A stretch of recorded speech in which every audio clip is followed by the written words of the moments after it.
ಕಾಪು ಶಿರ್ವಾ ರಸ್ತೆಯಲ್ಲಿ ಮಲ್ಲಾರು ಬ್ರಿಡ್ಜ್ ಬಳಿ ಬೃಹತ್ ಗಾತ್ರದ ಹೊಂಡಗಳು ಬಿದ್ದು ವಾಹನ ಸವಾರರಿಗೆ ಅಡ್ಡಿ ಉಂಟಾಗಿದೆ. ಮಳೆ ಬಂದರಂತೂ ಮಳೆ ನೀರಿಗೆ ಹೊಂಡಗಳು ಗೋಚರಿಸದೆ ಹಲವು ಅಪಘಾತಗಳು ಸಂಭವಿಸಿವೆ. ಕಾಪು ಮಜೂರು ಶಿರ್ವಾ ಸಂಪರ್ಕಿಸುವ ಪ್ರಮುಖ ರಸ್ತೆ ಇದಾಗಿರುವುದರಿಂದ ದಿನನಿತ್ಯ ನೂರಾರು ವಾಹನಗಳ ಸವಾರರಿಗೆ ಸಮಸ್ಯೆ ಉಂಟಾಗುತ್ತಿದೆ. ಕೆಲವು ದಿನಗಳ ಹಿಂದೆ ಗುಂಡಿ ಮುಚ್ಚಿದರೂ 2 ದಿನಗಳಲ್ಲಿ ಮಳೆ ನೀರಿಗೆ ಕೊಚ್ಚಿ ಹೋಗಿ ಹೊಂಡಗಳಾಗಿ ಅದು ಮಾರ್ಪಟ್ಟಿವೆ.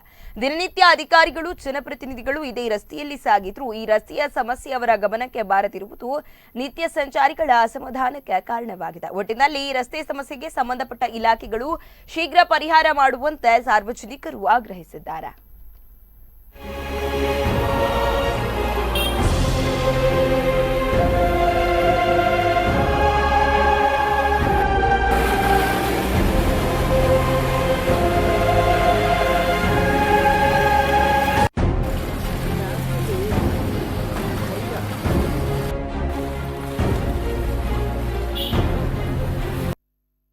ನಮ್ಮ ಕಾಪುವಿನಿಂದ ಶಿರ್ವಕ್ಕೆ ಹೋಗುವ ದಾರಿಯಲ್ಲಿ ಉಂಟು. ಜನಾರ್ದನ ದೇವಸ್ಥಾನದ ಸ್ವಲ್ಪ ಮುಂದೆ ಹೋಗುವಾಗ ಈ ಬ್ರಿಡ್ಜ್ ಸಿಗ್ತದೆ. ಇಲ್ಲಿ ಈಗ ಹೊಂಡ ಗುಂಡಿಗಳು ಬಿದ್ದು ರಸ್ತೆಯಲ್ಲಿ ಓಡಾಡಲಿಕ್ಕೆ ಕಷ್ಟ ಆಗ್ತುಂಟು. ಮಳೆ ಬರುವಾಗ ನೀರು ನಿಂತರೆ ನಮಗೆಲ್ಲ ಬೈಕಲ್ಲಿ ಹೋಗುವಾಗ ಹೊಂಡ ಯಾವುದು ರಸ್ತೆ ಯಾವುದು ಅಂತ ಗೊತ್ತಾಗೋದಿಲ್ಲ. ಸುಮಾರು ಸಲ ಹೆಚ್ಚಿನ ಬೈಕ್ನವರು ಇಲ್ಲಿ ಬಿದ್ದು ಗಾಯ ಮಾಡಿಕೊಂಡಿದ್ದಾರೆ. ಕಳೆದ ಬಾರಿ ಒಮ್ಮೆ ಇಲ್ಲಿ ತೇಪೆ ಕಾರ್ಯ ಮಾಡಿದ್ದಾರೆ, ಆದರೆ ಅದು ಕೂಡ ಅವರ ಹಿಂದೆ ಹೋಗಿದೆ.